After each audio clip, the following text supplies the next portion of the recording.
Hola. Gràcies per ser aquí. Gràcies per invitar-me a Singulars. Doctor, per què ara yo? Pues por una razón sencilla, Jaume. Porque ahora nos toca a nosotros. Es nuestro momento. Ya no podemos seguir perdiendo el tiempo, desgastándonos, consumiendo glucosa cerebral de quién tiene la culpa, lo hizo el uno, lo hizo el otro. Es el momento en que cada uno de nosotros digamos, es mi vida, es mi futuro. Es absurdo que pretendamos que las circunstancias mejoren si no estamos dispuestos a mejorarnos a nosotros mismos. Lo que se trata es de que seamos de verdad conscientes de este hecho. Nosotros podemos crear nuestro futuro. Tenemos que saber cómo, de qué manera sucede esto, cuál es el camino, cuál es la vía para aflorar ese potencial que las personas tenemos. Bueno, es de mucha actualidad, falleció ayer, y cuando ciertas personas dicen ciertas cosas, esas cosas que dijeron nunca mueren y nos acompañan generación tras generación. En el siglo XVII, un filósofo francés, René Descartes, padre de la filosofía racionalista, dijo, pienso, luego existo. Como si lo único importante y relevante en la vida de un ser humano fuera el intelecto. Nadie le quita el poder y el alcance al intelecto. Pero ¿qué pasa con las emociones? ¿Qué pasa con los sentimientos? ¿Qué pasa con la fuerza del corazón? Lo más íntimo en el ser humano. Pues fíjate lo que decía. La salvación de nuestro mundo se encuentra en el corazón de las personas. No habla del intelecto, no habla de la erudición, habla del corazón, en su humildad. La humildad para asombrarse, la humildad para sorprenderse, la humildad para mirarnos a nosotros mismos con ojos nuevos y no juzgarnos y decimos, no, yo es que no doy la talla, yo no soy capaz, yo no llego. Pero si no te conoces, ¿cómo te puedes juzgar? Mírate con otros ojos, ten la humildad que tiene un niño de explorar una tierra que es mágica. Responsabilidad, que quiere decir capacidad de respuesta. Sé responsable de tu vida. Toma las riendas de tu vida. No juegues el papel de una víctima. Está en juego todo tu futuro. A ver, todos seríamos muy cuidadosos si tuviéramos ahorros, con la manera en la que se gestionarían esos ahorros. ¿Cómo no somos igual de cuidadosos con la forma en la que se gestiona nuestra vida? Capacidad de reflexión. Vamos demasiado deprisa. Vamos demasiado deprisa. Necesitamos pararnos para saber a dónde queremos ir. No sea que al final, después de tanto correr, digamos, anda, pues he llegado donde yo no quería ir. Entonces, que aunque este hombre ya ha pasado a otra dimensión, la que sea, que sus palabras al menos nos inviten a seguir buceando en esa hondura, en ese misterio que es el ser humano. Bueno, esta es una mujer que cada vez que pienso en ella es que me conmuevo. Cuando tenía 16 meses de edad tuvo una meningoencefalitis muy grave y se quedó ciega, muda y sorda. No obstante, fue la primera mujer en la historia que se graduó con honores por la Universidad de Harvard, Helen Keller. En una ocasión un periodista entrevistó a esta mujer y le dijo, señorita Keller, ¿hay algo peor que ser ciego? Y ella le dijo, sí. Es peor poder ver y no tener una visión. Porque cómo vemos el futuro determina cómo vivimos el presente.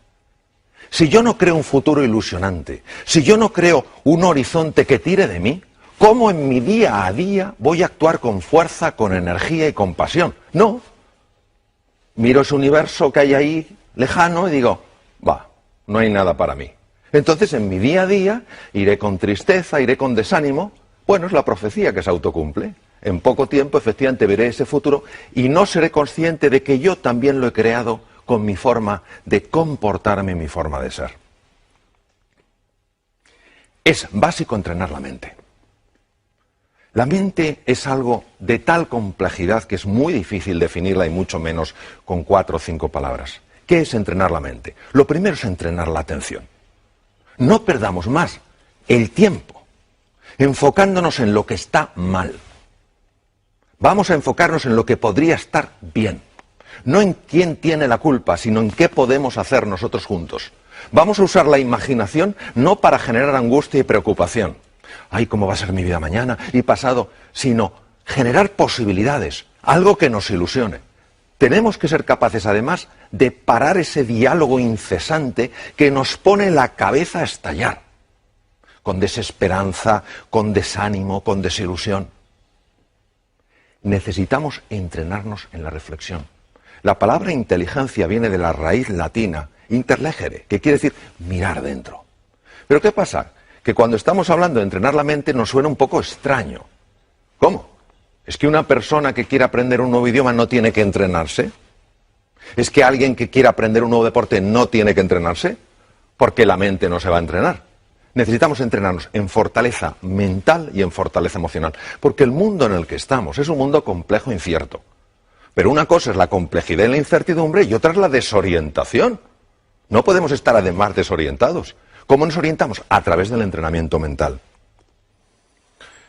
La creatividad es básica, todos lo sabemos. ¿Por qué es tan importante la creatividad? Porque es la que te permite aprovechar las posibilidades que la realidad te ofrece para crear un campo de juego que te abra nuevas oportunidades.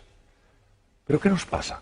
Nos pasa que cuando pensamos en la creatividad pensamos que para ser creativo hay que haber pasado por la universidad, hay que tener 27 másters, etc. Eso no es verdad. La creatividad es consustancial con el ser humano, está en cada uno de nosotros. No hay un solo ser humano que no sea creativo. Lo que pasa es que muchos que sí creen que no son creativos. Y entonces no crean nada novedoso porque ellos no creen que en su interior hay ese potencial. La clave para la creatividad es la pasión. Tenemos que encontrar esa palanca emocional, ese motivo, esa ilusión que nos levante por la mañana con hambre de hacer algo nuevo, de encontrar la relación entre cosas que aparentemente no están relacionadas. Por eso el estado de ánimo es clave, que creamos en nosotros y nuestro potencial. Hay que buscar los recursos emocionales. A ver, si somos honestos con nosotros mismos y empezamos a pensar con calado y con hondura, ¿por qué no hemos conseguido ciertas cosas en la vida? Nos daremos cuenta que la mayor parte de las veces no ha sido por falta de conocimientos o falta de erudición, sino porque nos ha faltado pasión, o nos ha faltado compromiso, o nos ha faltado determinación, o nos ha faltado autoconfianza. ¿Qué es buscar esos recursos emocionales? Es en ese abanico de colores irte a tu pasado y decir, vamos a ver, ¿cuándo en mi vida he tenido realmente coraje? Y seguro que encuentras un momento en tu vida en el que hayas sido valiente y audaz. Tienes que traerlo ahora, tienes que recordar quién eres, porque se nos olvida la grandeza que hay en nuestro interior. Inventar el futuro. La forma en la que creamos nuevas realidades es absurda. Consultamos al pasado y le decimos, pasado, yo he podido hacer esto, y el pasado dice, no. Pues entonces no podré. ¿Pero qué es eso? ¿Pero qué es eso? ¿Cómo va el pasado a determinar nuestro futuro? Es al revés. ¿Cómo hay que hacerlo? Hay que crear esa idea que nos apasione, que nos ilusione, que tire de nosotros y a partir del futuro empezar a construir hacia el presente. Para llegar allí, ¿qué tengo que hacer primero? Pues tengo que hacer esto. Y para hacer esto, ¿qué tengo que hacer? Esto. Pum, pum, pum. Es que es radicalmente distinto, pero lo hacemos al revés. Vamos del pasado al futuro. No, señor. El pasado no tiene por qué predecir tu futuro. Para nada. Está muy bien que te informe, por supuesto, pero que no te determine. Emociones aflictivas. ¿Qué es una emoción aflictiva? Una emoción aflictiva es aquella que no te da nada valioso. Por ejemplo, si yo me encuentro con un tigre, es lógico que sienta miedo, y es muy bueno que sienta miedo porque eso me da opciones de supervivencia. Pero si yo estoy en este estudio contigo, en un entorno agradable y acogedor, y tengo miedo, eso me paraliza, no me da nada. Estamos paralizados por la desesperanza, por la ira, por el miedo. No tiene ningún sentido. Es fundamental que empecemos a comprender un poco mejor cómo gestionar estas emociones aflictivas. Y para eso hay que entender que hay tres estructuras que, si me permites, las voy a enseñar.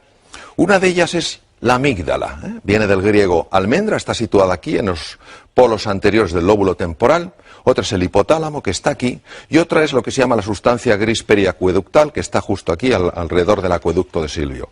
¿Por qué es importante conocer estas emociones aflictivas? Porque nosotros tenemos sobre todo tres grandes lastres que nos dificultan llegar a ese futuro ilusionante. Primero, la ignorancia. Si yo no soy consciente de mi talento y mi potencial, ¿cómo me voy a atrever? Número 2, la pereza. ¡Ay, la pereza! Oh, ¿cuántas veces el camino correcto no es el camino fácil? Pero el tercero es el miedo, una de las emociones aflictivas más potentes. Entonces, ¿qué podemos hacer para gestionar el miedo? Yo, de todas las cosas que he visto en mi larga trayectoria como cirujano y en muchos temas en los que he estado metido, al final me doy cuenta de una cosa. El miedo, cuando te engancha, hay que gestionarlo por vía física, utilizando técnicas físicas, técnicas respiratorias, gestionando el diafragma porque es el que te cambia la química hormonal, cambiando el foco de tu atención, utilizando colores. ¿Por qué colores? Pues no lo sabemos. Esto lo descubrieron científicos orientales hace miles de años. Los colores tienen un impacto tremendo en el hemisferio derecho del cerebro, que es el que gestiona estas cosas. Nosotros sabemos que al imaginar un color azul llevado a ciertas partes del cuerpo, sabemos que automáticamente empieza a cambiar esa emoción aflictiva. ¿Por qué? Bueno, porque cambia la química, las imágenes generan emociones, las emociones están asociadas a procesos químicos. Entonces, es fundamental que sepamos que el miedo se puede gestionar, por lo menos, para que no nos paralice cuando es una emoción aflictiva. Bueno, luego hay una cosa que es que creo que la tenemos que recuperar. Nos hemos pensado que los éxitos suceden solos. Se ha perdido la cultura del esfuerzo, la cultura del trabajo. A ver, yo a veces me quedo impresionado cuando dicen, aprenda usted inglés en 3 meses, mientras duerme y, por supuesto, sin esfuerzo. Pero ¿cómo se va a creer uno eso? Pero nos gusta tanto la fórmula, la receta mágica. Lo quiero, es mío. Pues no funciona.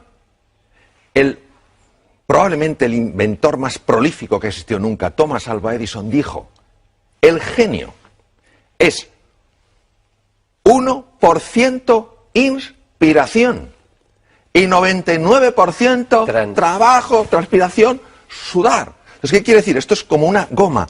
Hay que dejar que se tense. Es el momento en que nos cuesta las cosas y tenemos que seguir. No tiremos la toalla. Cuando aguantamos la tensión y estamos incómodos, y es normal que estemos incómodos, el cerebro automáticamente tiene que resolver ese dolor. Porque su misión es evitar el dolor. ¿Cómo lo resuelve? Abre la ventana de la inteligencia y de la creatividad. Y por eso todos sabemos que cuando hemos aguantado de verdad, de repente, no sabemos cómo, hemos encontrado una ventana, un espacio. Anda, ¿cómo no lo había visto antes? Porque hay que esforzarse buscando y trabajando. Por eso la determinación, la persistencia, la paciencia son valores tan grandes. Entonces ahora no podemos decir, no, esto sucede solo. No es verdad. No es verdad. El ser humano necesita esforzarse por aquello que vale la pena en su vida. ¿La V de qué? De valores. A ver, creo, desde mi pequeña perspectiva, que necesitamos urgentemente recuperar los valores. Valores que no dependen de un credo, que no dependen de una cultura, que no dependen de una forma de pensar. Están implícitos en la naturaleza humana.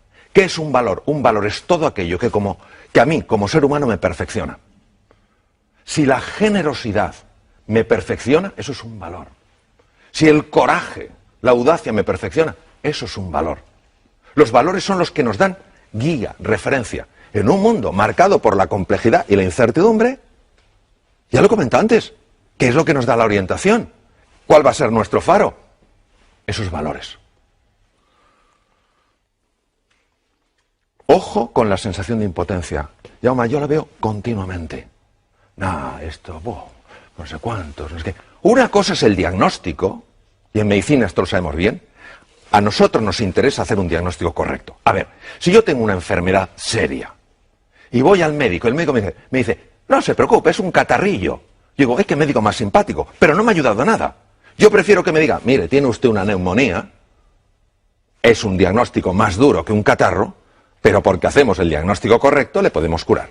Bien, el diagnóstico actual es un diagnóstico serio. La situación actual del mundo es seria y es compleja. No lo podemos negar, no podemos ser como la avestruz, aunque eso no lo hacen las avestruces, lo de hacer un agujero. No hay una avestruz así de tonta en toda África, vamos, que meta la cabeza bajo tierra, ni de broma. Pero claro, de acuerdo, tenemos un diagnóstico. Luego hay un pronóstico. ¿Qué es el pronóstico? El pronóstico es lo que los expertos dicen sobre eso. El médico te puede decir como experto, tienes una neumonía, con el antibiótico adecuado, los antibióticos adecuados, pues en una semana usted se cura. Eso es el pronóstico. Y otra cosa es el veredicto. El veredicto no lo puede dar nadie. ¿Por qué? Porque entre el diagnóstico y el pronóstico y el veredicto hay un espacio enorme. ¿Cuál? El uso de mi libertad y mi potencialidad como ser humano. Todavía me acuerdo de una persona en el Memorial de Nueva York, uno de los mejores hospitales del mundo, uno de los 2 mejores, tenía un carcinoma pulmonar en variedad muy severa y muy avanzada. Le dijeron, tiene usted 3 meses de vida. Diagnóstico era correcto, carcinoma pulmonar en un estadio muy avanzado. Pronóstico, desde el punto de vista estadístico, usted tiene 3 meses de vida, pero se lo dijeron como un veredicto, usted tiene 3 meses de vida. Y este señor dijo, lo siento, compro su diagnóstico, compro su pronóstico, pero no su veredicto. Tengo demasiadas cosas que hacer. Vivió 3 años. Entonces, esto no es sencillamente un caso extraño. ¿Qué es lo que nos perdemos? Nos perdemos lo que puede emerger del ser humano cuando ese ser humano dice, ahora yo, ahora me toca a mí. Pero esta es la historia de Sísifo, condenado por Zeus, un dios más bien poco piadoso, a subir una piedra. Y cuando la había llevado a lo alto de la colina, la propia piedra bajaba y él volvía a hacerlo. Esto lo estoy viendo continuamente, la sensación de desesperanza. Haga lo que haga, para nada sirve. ¡Claro que sirve! ¿Cómo no va a servir? De hecho, es lo único que sirve. Pero si tú crees que no sirve, dejarás de esforzarte como te puedes esforzar. Y entonces se cae en la desesperanza. Este es el drama de hoy. El drama de hoy no es ya la dificultad que hay, que es real, sino nuestra sensación de impotencia que la está acompañando. Uno se pregunta, ¿por qué tuvo tanto impacto esta película durante la Segunda Guerra Mundial? Porque habla de las creencias. Son 3 personajes que van con Dorothy, cada uno se ve limitado por algo. Y hay un mago que se supone que es un ser enorme, con unas voces tremendas, y al final se dan cuenta que es un hombre con una megafonía. Es chiquitín, y tiene una megafonía. Así son nuestras creencias limitantes, esos programas que tenemos metidos. No puedes, no llegarás, no serás capaz. Pero si esos son puras entelequias. Lo que pasa es que las vivimos como reales.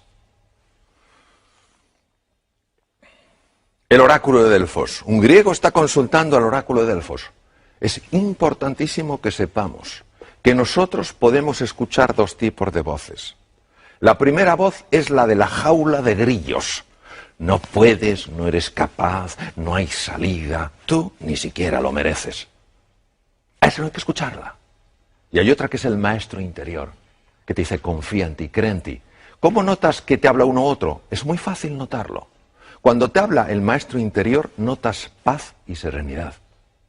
Cuando te habla la otra persona, la otra voz, lo que notas es crispación, tensión y desánimo. Es fundamental que prestemos atención a la voz que nos ayuda, no a la que nos anula.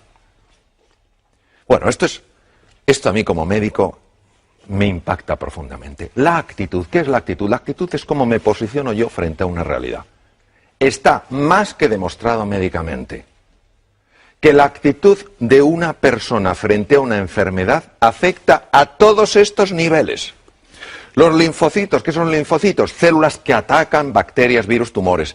Células fagocíticas, los fagocitos, lo mismo, los engloban de otra manera. Macrófagos, son el servicio de limpieza del organismo.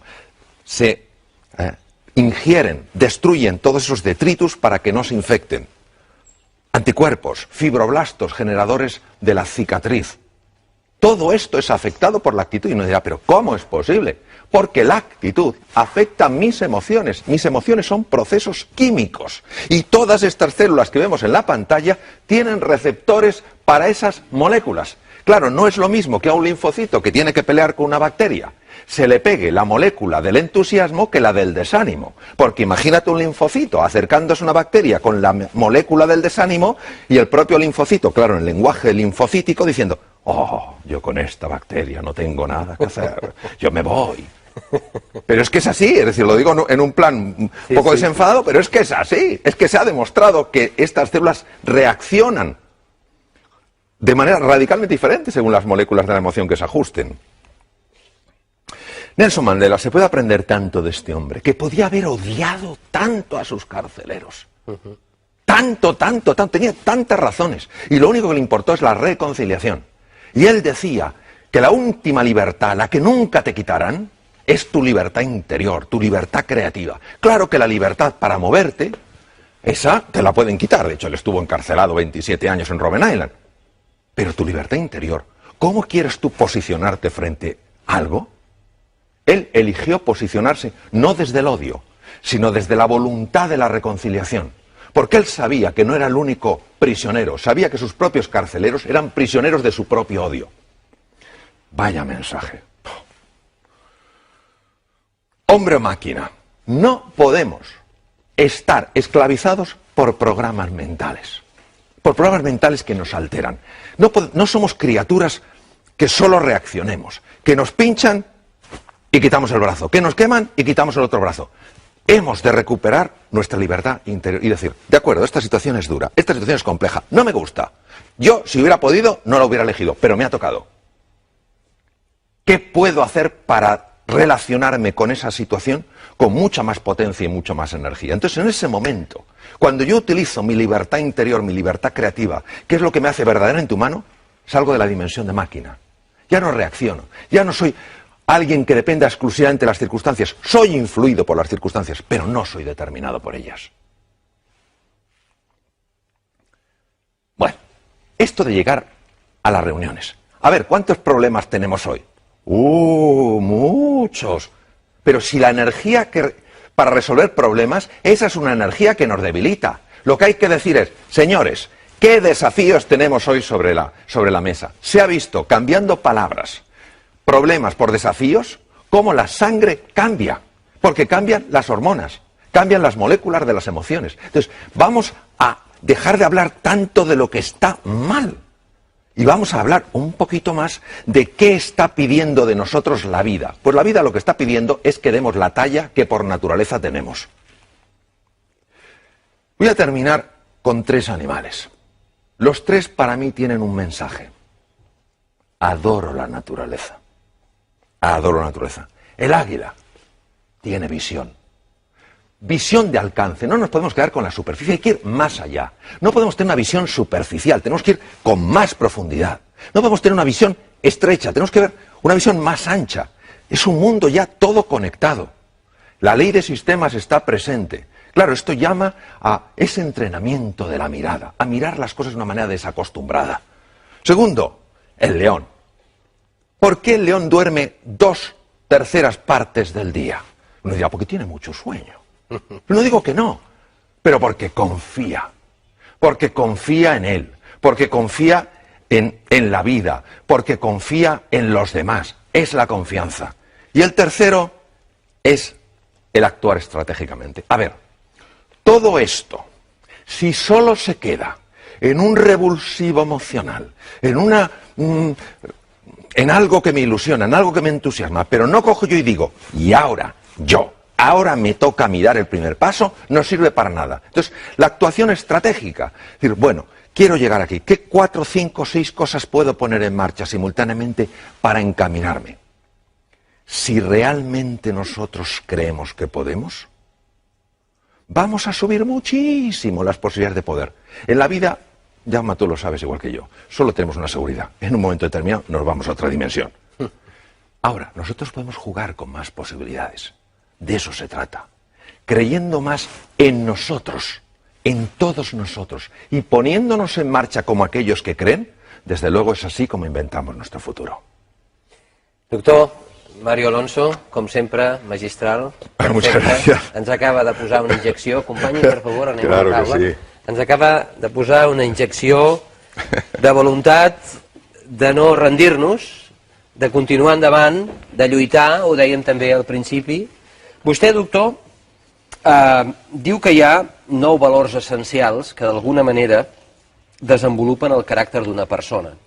Si li sembla, passem llista a aquests 9 valors essencials. Li sembla? Començo amb el primer, amistat. Amistad viene de la raíz latina amare, amar. La amistad es aquello que hace que una persona jamás se sienta sola. Que sepa que puede ser ella misma sin ser por eso aceptada o rechazada. porque se la quiere por quien es como ser humano, no por lo que tiene o por cómo se comporta. La amistad es algo de la que ya se hablaba pues, hace 25 siglos, ¿no? Es ese amor fraternal. Es sentir que en ese momento en el que te sientes especialmente débil y vulnerable, puedes hablar con alguien que es tu amigo. Y esa persona te va a ayudar, no te va a rechazar, no te va a juzgar. Por eso me parece tan hermosa esa cualidad, porque es la cualidad del encuentro. No hay un solo ser humano que pueda crecer y evolucionar hasta alcanzar su plenitud si no es con otros seres humanos. El ser humano crece en el encuentro, no crece aisladamente, no crece centrado en sí mismo. La amistad me parece maravillosa para esto. Alegria. Bueno, la alegría es muy distinta a la euforia. Lo mismo que el gozo es muy diferente al goce. La alegría es la percepción interior de que algo se está expandiendo. Y la alegría normalmente sucede siempre a la generosidad.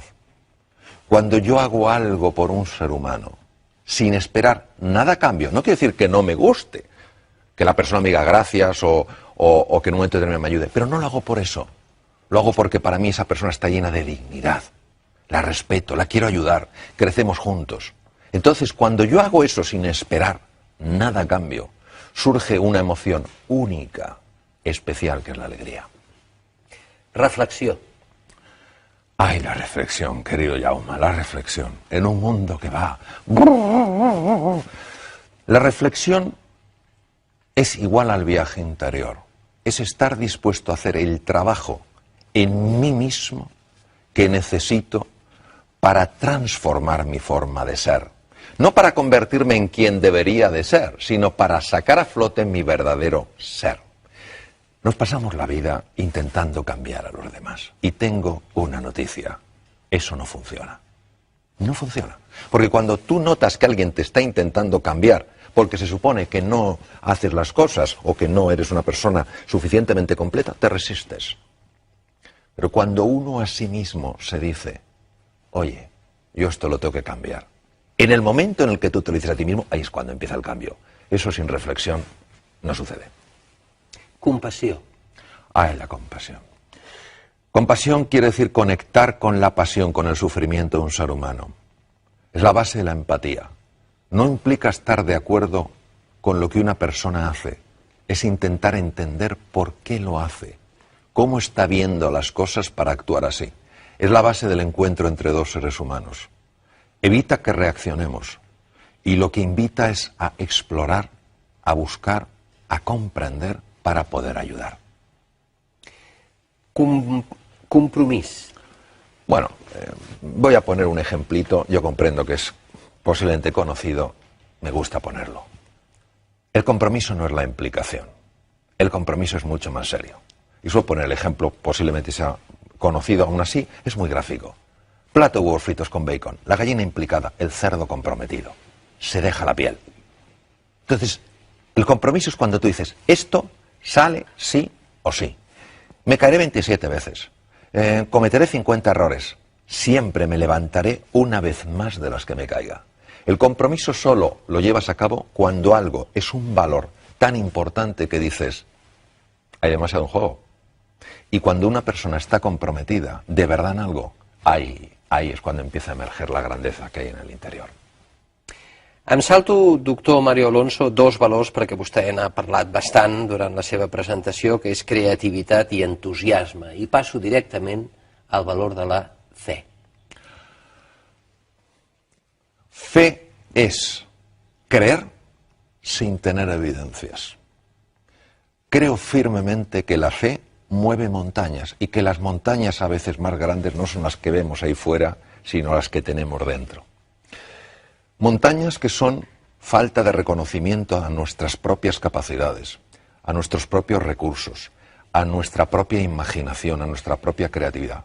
Claro, la fe solo sucede si tú te pones en marcha apostando de verdad por ti. Entonces, yo necesito las evidencias antes, entonces eso no es fe. El mérito de la fe es que solo saldrá lo que tienes dentro cuando primero creas que de verdad existe y te pongas en marcha, como se ponen en marcha aquellos que de verdad creen. Humilitat. La humildad no es una virtud muy glamurosa. Para mí es la clave. Viene de la raíz latina humus, lo que fertiliza la tierra. La humildad es la que hace que yo me pueda poner de forma permanente en el papel de un alumno. Y por más que pueda saber, siempre esté abierto a aprender de cualquier ser humano. Las personas, en cirugía, algunos de los más grandes maestros que he tenido, personas súper reconocidas a nivel mundial, me llamaba la atención su humildad. Preguntaban, ¿qué harías aquí? ¿Por qué? Porque es que es lo único que te ayuda a integrar el saber colectivo para dirigir ese saber colectivo hacia un fin que merece la pena. Fíjate, en el siglo XIII después de Cristo, uno de los más grandes filósofos que han existido nunca, Santo Tomás de Aquino, dijo lo siguiente: todos los pecados del hombre, y la palabra pecado viene del arameo, y quiere decir error, solo quiere decir eso. Es decir, todos los errores del ser humano proceden de un único origen, la soberbia. Mario Alonso, en el seu llibre hi ha moltes frases. Mario Alonso Puig. Mario Alonso Puig. En el seu llibre hi ha moltes frases, doctor, i jo n'he destacada una, perquè em sembla extraordinària i li demano que l'expliqui una mica més. Trobar una sortida és molt diferent de trobar una solució. Cuando una persona sale de su zona de confort, se atreve a explorar, porque empieza a creer más en sí misma, porque quiere descubrir nuevas posibilidades, pasa de esa zona de confort a lo que se llama la zona del coraje, porque ahí lo que te aguanta es el coraje, la fe y la determinación. Claro, ahí uno se siente perdido. No tiene el mapa porque ha salido de la zona de confort, se siente confuso. ¿Qué pasa? Que quiere evitar el dolor. Una salida. Abandona, tira la toalla. Pero si aguanta, si tiene firmeza, si tiene entusiasmo, si cree de verdad en sus posibilidades, mantiene la tensión de esa goma que veíamos, y el cerebro no tiene más remedio para evitar el dolor que buscarle una solución. Como lo hace abriendo dos ventanas, la de la inteligencia y la de la creatividad. Faràs gran el teu poble no pas elevant les taulades dels seus habitatges, sinó amb les ànimes dels seus habitants, Epictet. Epicteto fue un esclavo romano de la escuela estoica y era muy interesante lo que dijo, porque a veces ponemos todo el peso en la ciencia, la tecnología, el avance. ¿Y qué pasa con el trabajo interior? ¿Qué pasa con el desarrollo del ser humano? ¿Qué pasa con su crecimiento? Si no van de la mano, si solo hay ciencia y tecnología y no hay crecimiento humano, al final lamentablemente usaremos esa tecnología con un deseo de dominar a otras personas. Solo engrandeceremos a los pueblos si van de la mano. La ciencia y la tecnología, por supuesto que sí. El crecimiento del ser humano también. Gràcies, doctor.